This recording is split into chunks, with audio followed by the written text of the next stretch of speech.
Buenas tardes. Prevenir el cáncer impacta en la calidad, ¿correcto? Por lo tanto, una adecuada colonoscopía es lo más importante. ¿Para qué? Para la detección temprana de lesiones preneoplásicas o cuando la neoplasia aún no se ha extendido más allá de la submucosa, siendo potencialmente curable por parte nuestra. El 80% de los casos de cáncer colorectal se diagnostican en estadios avanzados y esta ya se demostró que es una enfermedad completamente prevenible. Tenemos población de riesgo medio, hablamos de varones y mujeres asintomáticos de 50 a 74 años y familiares de primer grado realizando el diagnóstico o indicando el examen correctamente 10 o 15 años antes del caso primario. Síndromes hereditarios que ya fueron perfectamente mencionados y un grupo de riesgo como es la enfermedad inflamatoria intestinal. Según el registro de cáncer de Lima Metropolitana, el último periodo en evaluación en el instituto es del 2010 al 2012 y tenemos que el cáncer de colon se encuentra en el 7º en incidencia para ambos sexos. Ya mencioné, rol prioritario, prevención primaria, y nosotros entramos con el diagnóstico precoz a través de la prevención secundaria. El gol estándar continúa siendo y siempre será la colonoscopía. Por lo tanto, nuestro entrenamiento se basa en realizar exámenes endoscópicos.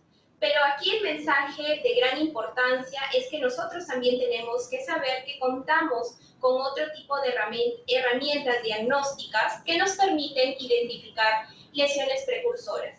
Pero el gol estándar, vuelvo a repetir, siempre es la colonoscopía. Ahora, con respecto a la línea de tiempo o la transición de la mucosa normal para que llegue a un cáncer o carcinoma avanzado, más o menos transcurre entre 8 a 10 años. Por lo tanto, nuestras actividades de diagnóstico precoz y sobre todo de tratamiento van orientados a eliminar este tipo de progreso, por así llamarlo. ¿Y cuáles son nuestras herramientas? ¿Cuáles son? Detectarlos y extirparlos. Eso ya lo sabemos perfectamente y voy a hablar sobre todo del diagnóstico correcto de estas lesiones. Todas estas lesiones derivan de pólipos precursores, por eso es que nosotros tenemos la oportunidad de detectar a través de métodos no invasivos, como hablamos de sangre-gluteneses, tanto desde el punto de vista bioquímico como inmunológico, y bueno, finalmente el examen. ¿Para qué? Para identificar lesiones preneoplásicas que ya les van a hablar en el próximo tema de pólipos aserrados. Completamente diferente identificar este tipo de lesiones pequeñas y este tipo de lesiones avanzadas que ninguno de nosotros quisiera encontrar. Pero la realidad es diferente. Nosotros, en un 80%, nuestros pacientes no llegan con lesiones premalignas, sino lesiones netamente malignas. ¿Qué aspectos técnicos a mí me permiten rentabilizar mi colonoscopía? Existen muchas guías, les presento una del 2017, dada por la Sociedad Europea, en donde me da 7 recomendaciones para poder realizar una colonoscopía de calidad. Hablamos de la tasa de preparación adecuada del intestino o del colon, que siempre menciono, el 80% del trabajo lo da el paciente. Tasa de intubación fecal, tasa de detección de adenomas con un estándar mínimo de 25%, técnica de polipectomía apropiada, se evalúan o se trata de minimizar las complicaciones. La experiencia del paciente actualmente también importa mucho, vuelvo a repetir, los pacientes no se realizan este examen porque escucharon que es muy traumático, doloroso, que la anestesia te puede caer mal, entre otras cosas. Por lo tanto, nuestro desempeño es de gran importancia. Y las recomendaciones generales teniendo en cuenta que la vigilancia del paciente. Esta guía nos propone que nos situemos en 3 escenarios: el preprocedimiento, el procedimiento y el postprocedimiento. Si hablamos del pre, es una escala correcta o una limpieza correcta del intestino. Si hablo del procedimiento, tengo que llegar en un 90%, por no decir 100%, a la intubación fecal. Identifico la patología y una vez que haya identificado la patología, yo tengo que dar el manejo correcto. Por eso es que ustedes estudian 3 años, 4 años para poder dar este manejo. ¿Y para qué? ¿Para qué? Para identificar la mayor cantidad de pólipos. Por lo tanto, es lo que menciono como la tasa de detección de adenomas superior al 25%. También evaluamos las complicaciones y el escenario post-procedimiento, sobre todo por la vigilancia. Una colonoscopía óptima es como la que presento en las imágenes. Muchos de ustedes se preguntarán si algún paciente en la realidad puede venir así tan perfecto, un Boston 9. Y mi respuesta es que sí, pero siempre y cuando le expliquemos al paciente que yo voy a ver las lesiones de acuerdo a su preparación. Sin embargo, cuando tenemos Boston inadecuados o preparaciones insuficientes, lógicamente yo no voy a poder evaluar estas lesiones y las fallas en la detección de los adenomas serían alrededor del 22%. Las técnicas con las que yo cuento para rentabilizar mi colonoscopía pueden ser, por ejemplo, las técnicas de visualización de superficie, usando una adecuada distensión con aire o agua, una limpieza excelente, un tiempo de visualización correcto o de retirada y una visualización de la parte distal de los pliegues. También podemos usar una colonoscopía asistida por CAP. Tenemos que saber elegir el CAP para arrastrar pliegues y poder observar lesiones minúsculas como esta. La colonoscopía asistida por CAP sí me ha demostrado mejorar la tasa de detección de adenomas significativamente, de un 48.5 a un 40.7%. También, si hablamos de la experiencia del paciente de rentabilizar la colonoscopía para detectar más adenomas, nosotros tenemos que conocer las estrategias tanto de aire como agua. Si hablamos del agua, podemos tener técnica de inmersión o sumersión. Sin embargo, si yo hablo en cuanto a la tasa de detección de adenomas, se dice que no hay diferencia que sea estadísticamente significativa. Sin embargo, con respecto a la tasa de detección de adenomas, la experiencia del paciente es muy favorable, porque el paciente tiene una tolerancia bastante buena, reduce el dolor y la necesidad de sedación es menor.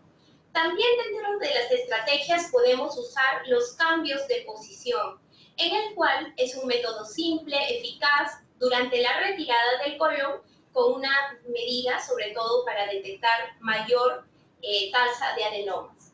Normalmente, el paciente en decúbito lateral izquierdo es la posición ideal o la que realizamos de manera habitual, pero tenemos técnicas en las cuales yo puedo colocar al paciente en posición supina, en posición de decúbito lateral derecho y yo puedo examinar correctamente mi colon.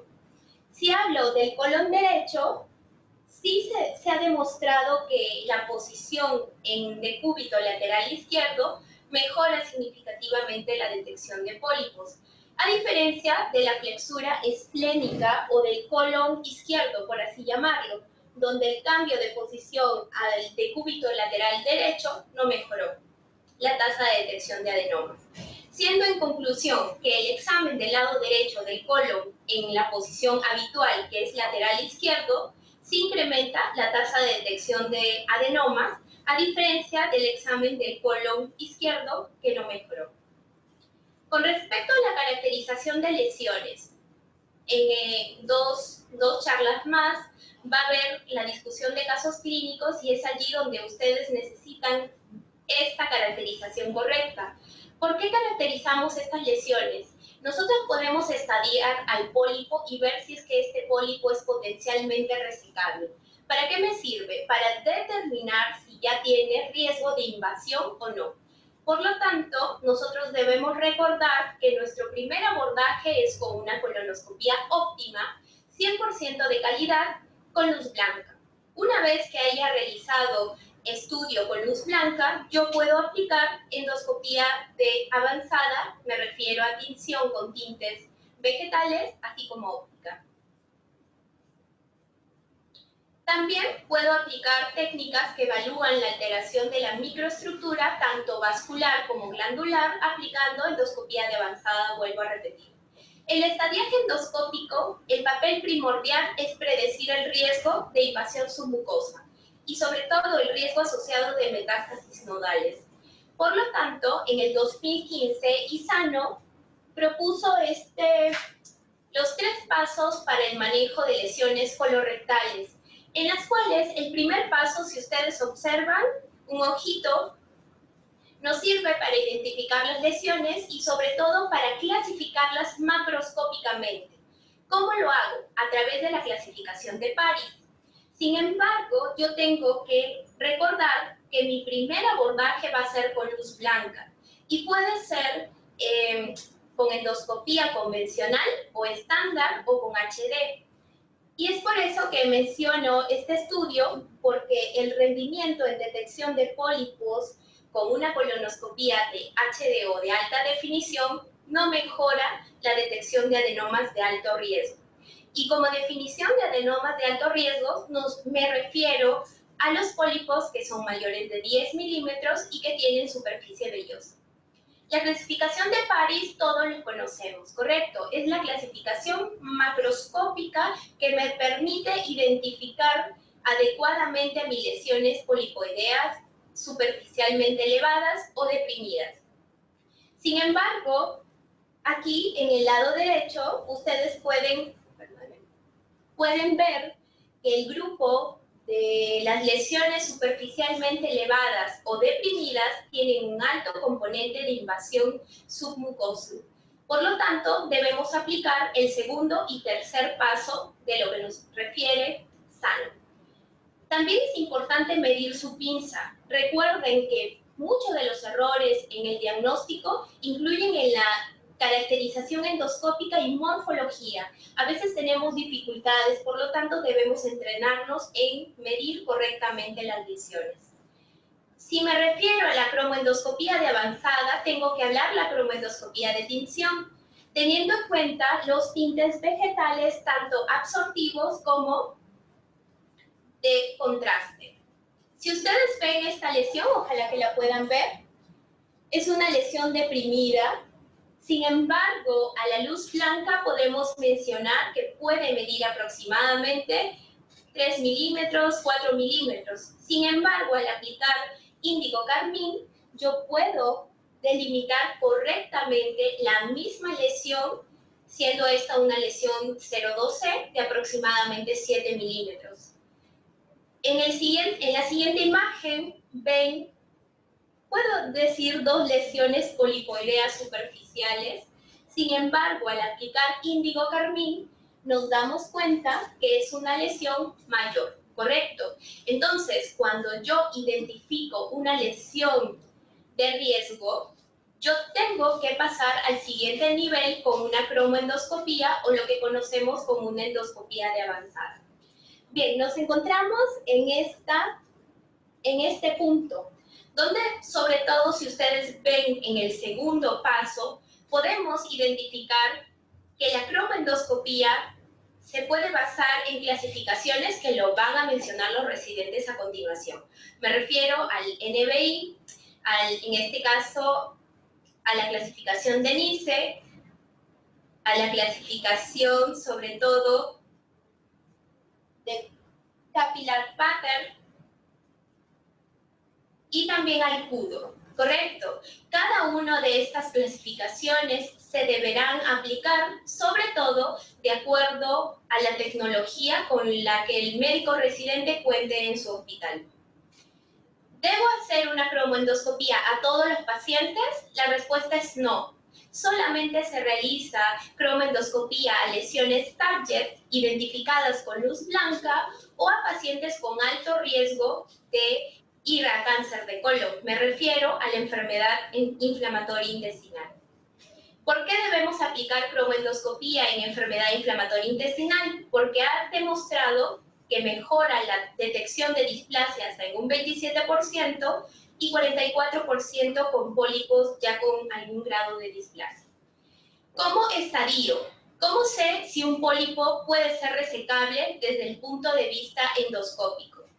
Yo lo puedo saber a través de la cromoendoscopía de avanzada, ya vieron las fotos, y también puedo predecir el riesgo a través del signo de non-lifting o el signo de elevado de la submucosa. Muchos ya lo deben conocer y nosotros siempre aspiramos a poder realizar tratamientos endoscópicos al lifting perfecto, ¿correcto?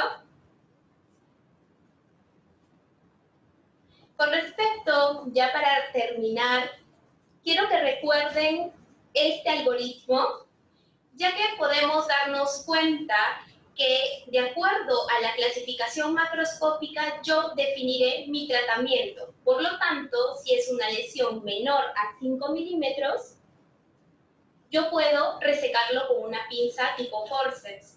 Si la lesión va de 5 a 9 milímetros, tengo que ya aplicar medidas como una asa fría, y si va más de 10 milímetros, tengo que realizar tratamiento endoscópico, ¿correcto? Y cuando me refiero al tratamiento endoscópico, me refiero sobre todo a las técnicas de disección submucosa y también a la mucosectomía propiamente dicha. Aquí también quiero que recuerden que si yo no tengo la capacidad suficiente para resecar este tipo de pólipos, si yo no tengo un asa de polipectomía, un equipo que me dé el soporte para poder ayudar al paciente en las complicaciones, solo voy a tatuar y por tanto el marcaje permanente con tintes es de gran importancia, pero solo para el nivel primario. Y si por A o B yo identifico una lesión solo con luz blanca, lo puedo marcar y también realizar una biopsia superficial. Lo que mencioné, la mucosectomía no exenta de riesgos, pero si lo hacemos correctamente equipados, podemos minimizarlos. Sobre todo tengamos en cuenta las complicaciones, la experiencia del paciente y también la disección submucosa. Para terminar, la resección curativa, según la guía de la Sociedad Japonesa del Cáncer, se define cuando yo no encuentro ninguno de estos criterios. Hablo de la invasión de la submucosa mayor a 1000 micrómetros, invasión linfovascular y cuando este tipo de cáncer es pobremente diferenciado.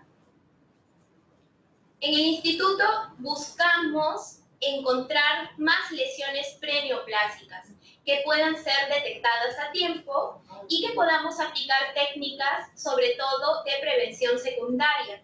Por lo tanto, no olvidemos que el manejo es a través de un equipo multidisciplinario, que tenemos que hablar correctamente con el paciente, darle la información, ya que la primera entrevista cambia el pronóstico. Si le damos seguridad y calidad al paciente, confío en que muchos más pacientes vendrán a realizarse chequeos preventivos. Aquí usamos algunas herramientas que permiten sencillamente explicarle al paciente qué es una polipectomía, qué es la colonoscopía en sí. Les presento al grupo liderado por el doctor Fernando Barrera, doctor Liu, doctor Valdivia, el equipo de enfermeras. Y listo, eso sería todo.